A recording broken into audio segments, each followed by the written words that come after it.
Once, the president had been asked why gangsters ate sashimi, and the chef had barely managed to dodge a knife that had been thrown at him. The very sharp knife embedded itself in the wall, much to the chef's fear and horror as he realized that the president was utilizing it. In response, the old dude said that he had instructed him to call him master, and he asked the young nonchalant chef why he even cared about that. His first mentor had been an ex-gangster, and he had hacked off one of his own wrists as a kind of atonement to make people happy with a knife, found at a sushi restaurant, and had demonstrated great capabilities.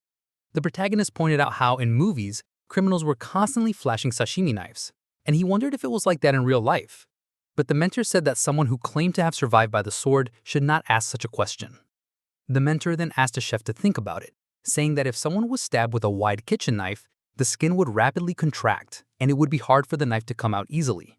But sashimi knives were thin and allowed a person to stab and withdraw several times, to which Kang asked why his mentor had said stab and not slash, when it was easy to slice a fish. However, the mentor yelled and said that the fish were sliced since they were already lying down, standing, and that a person could not even cut a loaf of bread in one go. But the MC was still adamant and said that even after watching cartoons, a slash made everything go away, and he complained that his boss just lacked talent. Hearing that, the old ex-gangster pounded the protagonist's head in anger, saying that his old boss had been his mentor, adding that even if the god of knives appeared, it would not work. However, the fair-haired twin stared in speechless shock as his arm disconnected from his body and gaped as his hand went flying away. Even his brother and the girl who had been rescued were speechless. Then the dismembered arm hit the ground, and the fair-haired twin screamed his agony. He cried and cursed and writhed in many languages, and he grabbed his arm and cried out for his brother. Tears gathered in the brute's eyes, for he was in so much pain. The boy kept crying and sobbing about the pain, and the MC stepped forward. The fair-haired twin panicked and told our dude not to get any closer as he fell on his ass and waved his arm around in fear. Despite that, Kang advanced and the coward turned behind him, shouting out for anyone who could help him with tears in his eyes. His twin brother was so shocked by what had happened, and the fair-haired twin called out to his brother, stretching out his hand and begging for assistance. He cried and cursed the MC hard, and he shouted, asking his brother to hurry and help him. However, before he could reach his twin, there came another deadly slice right off his face, and the fair-haired twin lost his head right in front of his brother, who was still very dumbfounded. There was a large splash of red as the fair-haired twin lost his head and his body hit the ground with a thud. The dark-haired twin began to sweat with a mix of fear and horror. He stared at the blown white eyes of his sibling as his head lay gruesomely on the floor. After becoming aware of the reality, he yelled out his brother's name in horror. While he screamed, Kang caught his breath, holding his sashimi knife, whereas the redhead girl was baffled at the protagonist's skill. The dark-haired twin, on the other hand, made himself calm down, because this was the void space and nothing that happened there could affect reality, so there was no way that his brother had died by the knife. Even so, the dark-haired guy had no information on Kang, who had just attacked them, and he was not sure what that attack was, but it felt like someone was clumsily using a knife for the first time on a human. Also, he noticed the MC breathing heavily and trembling, so he reasoned that it could be a coincidence, but he was sure he just needed to be careful when facing the knife. He understands that his twin's loss had been caused because he had been too irresponsible as he grabs the weapon dropped by his brother. He then attaches it to his left arm, yelling that his weapon displayed its true might when used with two hands. Immediately after, he used the blessing of resolution, defense, and amplification, blessing of intervention, increasing his jumping ability by 200%, and the spiritual blessing, increasing his fist power. After that, he grinned wickedly as he told the MC that he had successfully activated a manifestation that had 3 benefits simultaneously, adding that these were rank benefits that even the gods could not imagine. The dark-haired twin grinned and said that he did not know where Kang had gotten his magical cutting knife, but even an S-rank weapon could not pierce his new fist of power. Meanwhile, the main character was silently counting down from 23, indicating the remaining time his painless blessing had left. The dark-haired twin yelled that the MC had been standing about like an idiot before a few moments ago as he launched at his opponent, with a wicked punch shouting a question on whether he was mumbling about his will or something. The dark-haired twin grinned maliciously as he decided to just smash GMAN's head while his back was turned, and his body thrummed with energy as he prepared to release his punch. However, the scene cuts to Kang counting down from 7 to 6 to 5, and the dark-haired twin was confused. Somehow, the twin found himself falling to the ground with multiple sashimi knives piercing his body, and his right hand was lying under his foot.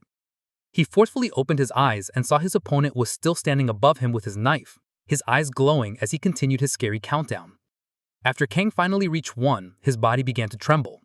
The dark-haired twin could not keep his eyes open any longer, and he closed his eyes, thinking of the word black. Meanwhile, Kang's countdown had finally reached 0, and the status window informed him that the effect of the blessing of immunity had come to an end. He then cried out in agony as the strength of his own power overtook his body. When the main character managed to open his eyes again, he blinks blurrily at a sight that he cannot recognize. He stares ahead in confusion as he had woken in soft sheets, and he wonders if he's in a hospital. He manages to sit up with a small groan, and someone opens the door nonchalantly. Kang, on the other hand, becomes surprised to see the man, who suddenly announces that he has opened his eyes. Suddenly, there is a bit of a commotion as 2 feet make their way to him. Kang finds himself looking at a face that he had never seen, but somehow the face was familiar. 50 years ago, the person who destroyed the Demon Lord's 6th Legion commander were none other than the 7-star heroes, and he had 2 of them before him. The old man stared down at him, and the MC recognized him as the strongest of humanity, Siegfried. Meanwhile, the bright bubbly lady who asked if he was doing okay was the Academy Director, Medea Poison. Kang becomes horrified as he wonders why these very important individuals are in his room. They ask him for his name, to which he introduces himself as GMAN. Old man said that it was time to get to the point as he repeated GMAN's name and then asked what on earth he had done back then. Although the sensation did not belong to GMAN, it was obvious that the sensation had come from him. GMAN was silent for a while, and then he glances up at them. He looked specifically at the strongest of humanity who wielded a mighty sword, and he reasoned that there was nothing good to be gained from being targeted by that monster at a time like this. He tells him that even though it was a void space, he had judged that some of the actions of the other students had gone too far. However, he believed that his actions were excessive, and he will accept any measure or treatment without complaint. The old man glares at him, but GMAN stares right back. Then the Academy Director sighs as she groans at the old man, saying that he doesn't need to be so harsh with a small child. She smiles and says that even when he speaks like that, the Sword Emperor cleaned out his clogged meridians while he was unconscious, adding that with more age comes more stubbornness. Also, she smirks and says that he should at least look at her for her face's sake. The old man complains, saying that he has warned the Academy Director not to say anything like that, but she just squeals as she inappropriately cuddles the student, laughing that the old man is acting all shy. GMAN, on the other hand, is truly surprised to hear that the old man helped him, and he wonders why. The Academy Director beams and tells him that he has been unconscious, but they have reviewed the video of what transpired in the Void Dimension. The image of the genius man hurting himself just to defend an underprivileged female student is truly the lovely prince that the Academy Director has always dreamed of. She gushes and says that GMAN is the hero, while the old man finally clears his throat to protest. The Academy Director fumes, but she gives in, while the old man just points out that he is advising her to keep her dignity. Then she mentions she's just stating that she will not make an issue of the MC's actions during the test, so he doesn't need to worry. And honestly, the twins are admitted after currying favor with the Academy's elders from the Mouth family, and they state that they will withdraw themselves.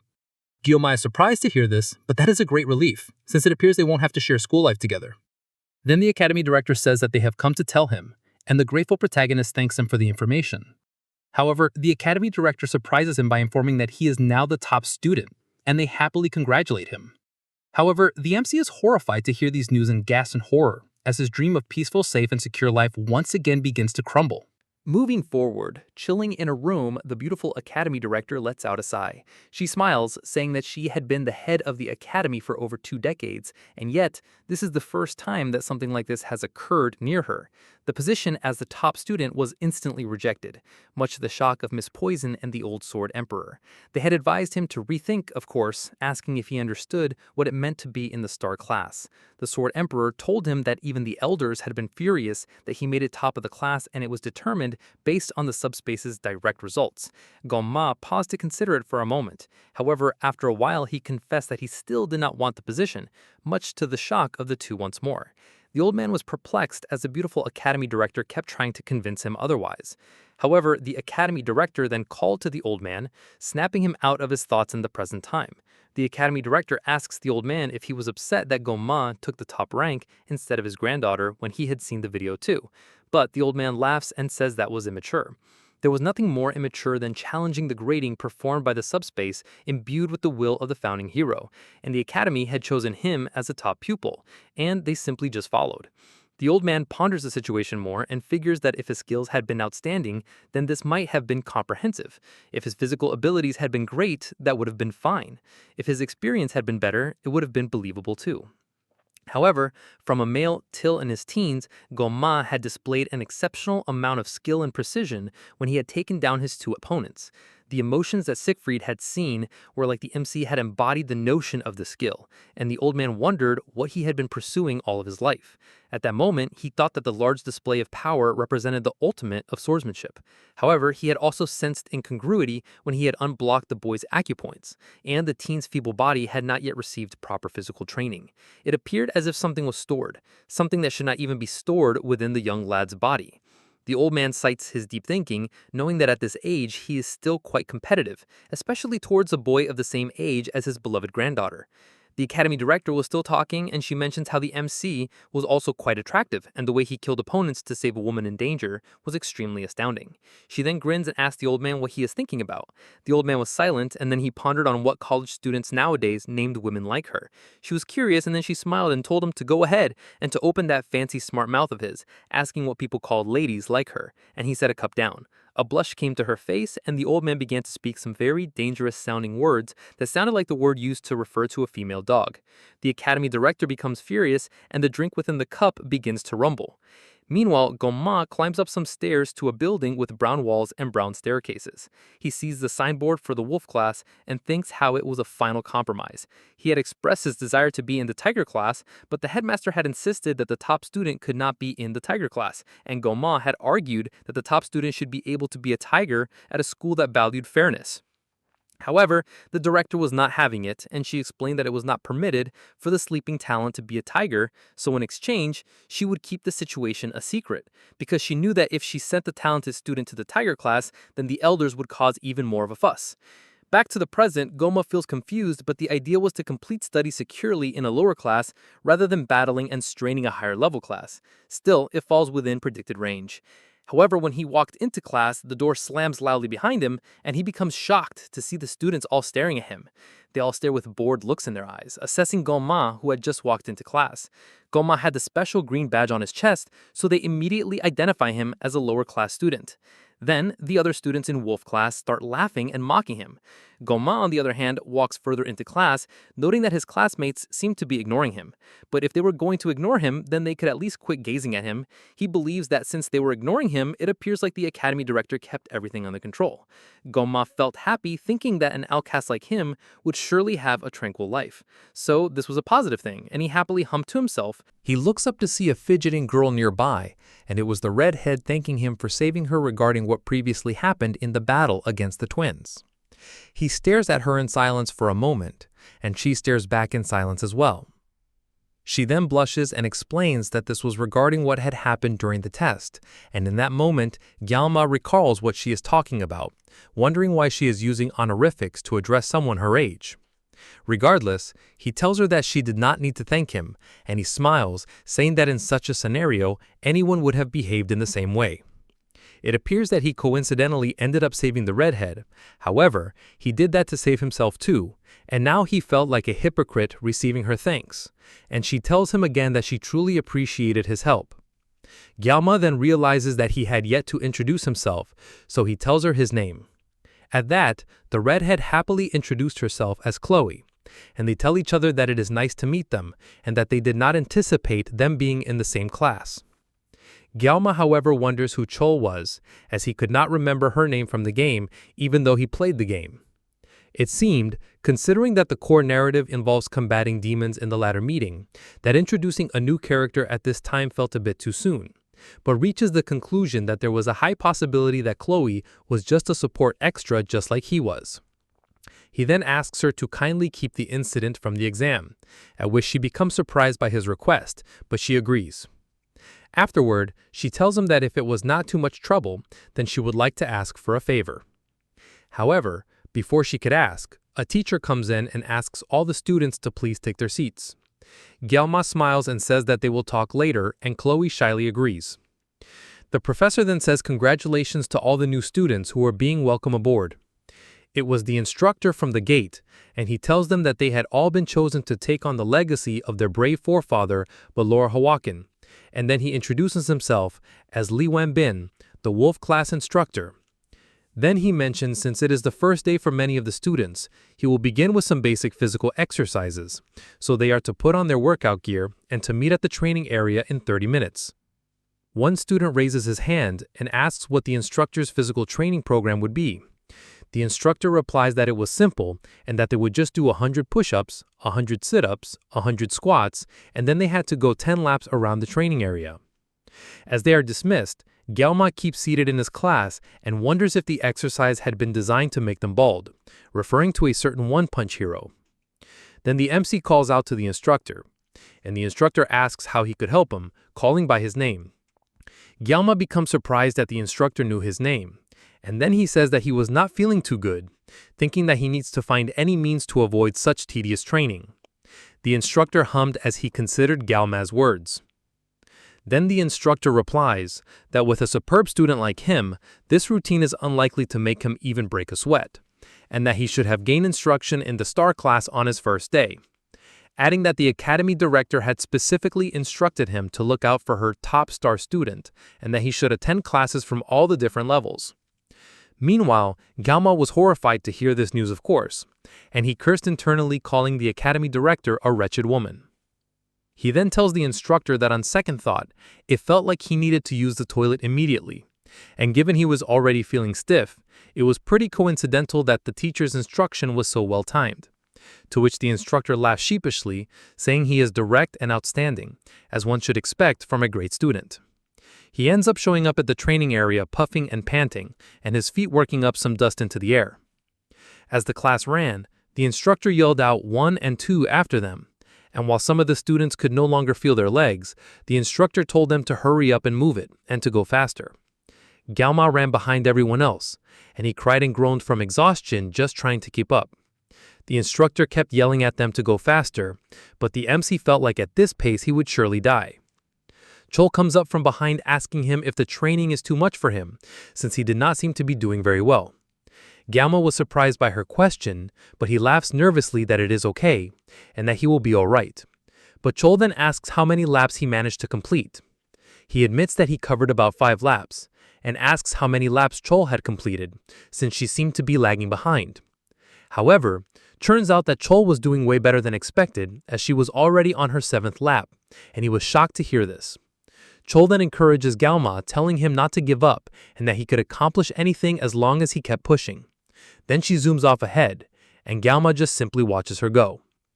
He huffs and pants as he runs after her, cursing the test that put him in the wolf class. It was an evening at the prestigious academy, and the building was bathed in the golden glow of the night sky.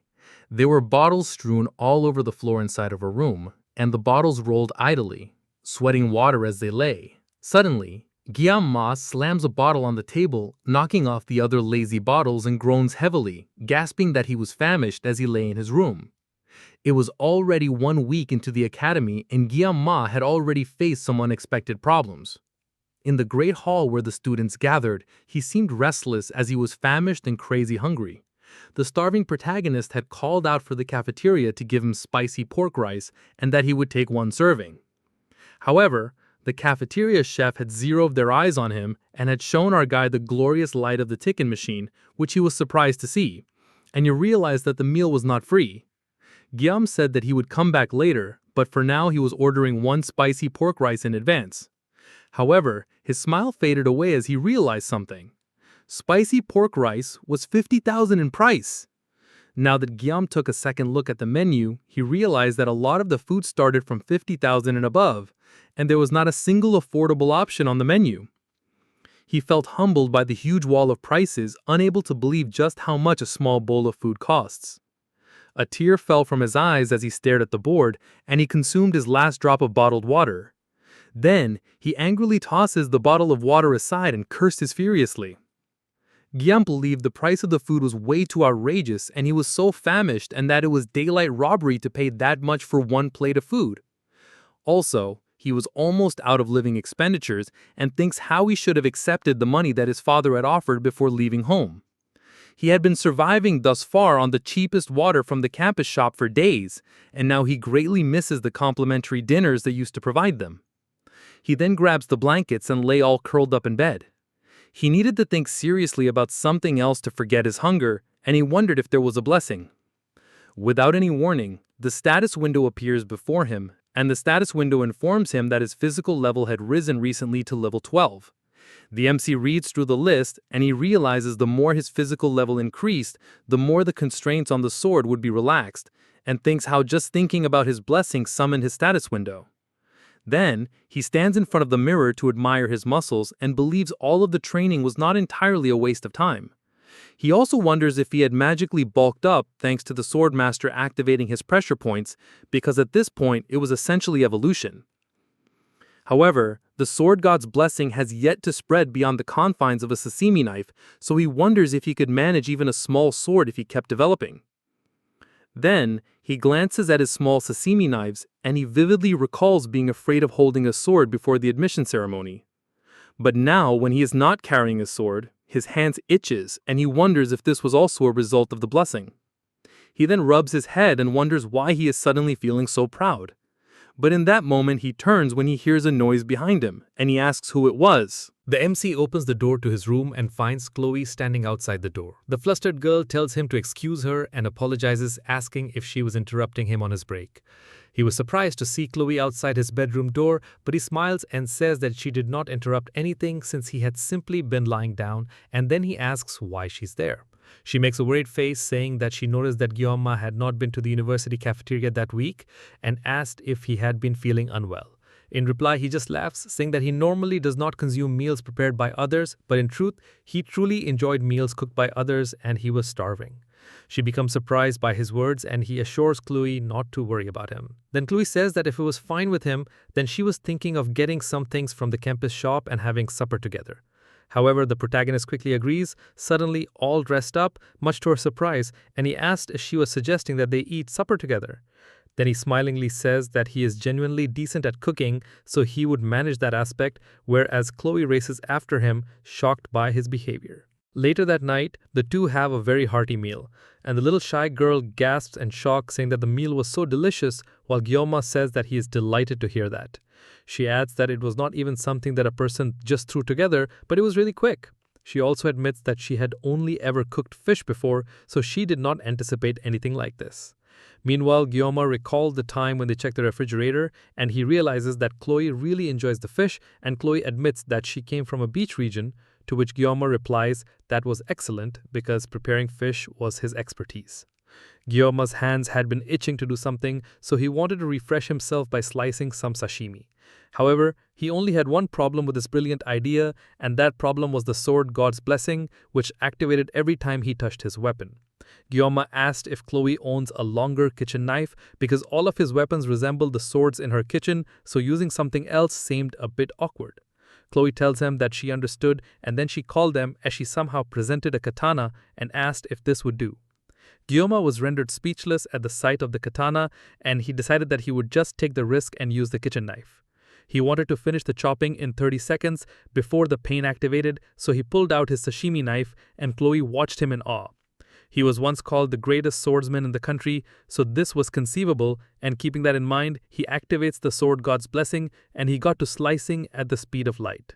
He ended up completing the work in 21 seconds, and that was how long it took him to scale the sea bream, split the bones, remove the guts, and fillet the meat. The slicing of the fish was so brilliantly done that he was proud, and he would even call it a masterpiece. And above all, he was happy that he still got it. Chloe asks the MC how come he is so adept at cooking, to which he replies that he had formerly worked part-time at a Japanese restaurant. Chloe is surprised to hear that he worked part-time and did not know what a part-time worker was, so she apologizes for her ignorance. However, GMAN tells her that there was no need for her to apologize, understanding that it was because of the difference in social position. Anyway, he tells her that he's happy to hear that she loved the lunch and it made him very pleased. Chloe becomes overjoyed that GMAN cooked, so she offers to wash the dishes, and he says that he would leave it to her. He crosses his arms all smug as she cleans the dishes, and he's happy that he's full and could not help but hum a tune. Suddenly, he hears a crash behind him that scares him, and Chloe yells that she's sorry. Then there were more loud accidents followed by more loud apologies from Chloe, and he laughs nervously as he realizes that she had probably never had to clean dishes before, and that is something he used to do that when he was her age in his past life. Suddenly, something catches his attention, and he notices a book flipping on Chloe's desk. GMAN becomes curious and goes a little closer to see that it was a diary. The diary said that Chloe had received assistance from someone throughout the class placement test and that she would absolutely return the favor eventually. He thinks it is such a rounded, cute handwriting with stickers, and since he shamelessly picked up her diary, he considered putting it back in its proper place. After all, Chloe is simply a typical girl for her age. Suddenly, more diary pages flips, and the MC finds that Chloe had written more about the dude who had saved her, which was him, and about how her heart was pounding and she could not bring herself to talk to him. Seeing that, he thinks that she's so cute and realizes this is the reason Chloe could not talk to him. Then he sneakily thinks that he could keep reading the diary to see what else it said. Suddenly, the idiot then saw his name and then repeated pages and pages of Chloe's love declaration for him. He was absolutely stunned by what he had seen, and he stared at the pages in speechless shock. Then he hears a sound behind him, so he turns to see that Chloe gave up on doing the dishes and she caught him going through her diary.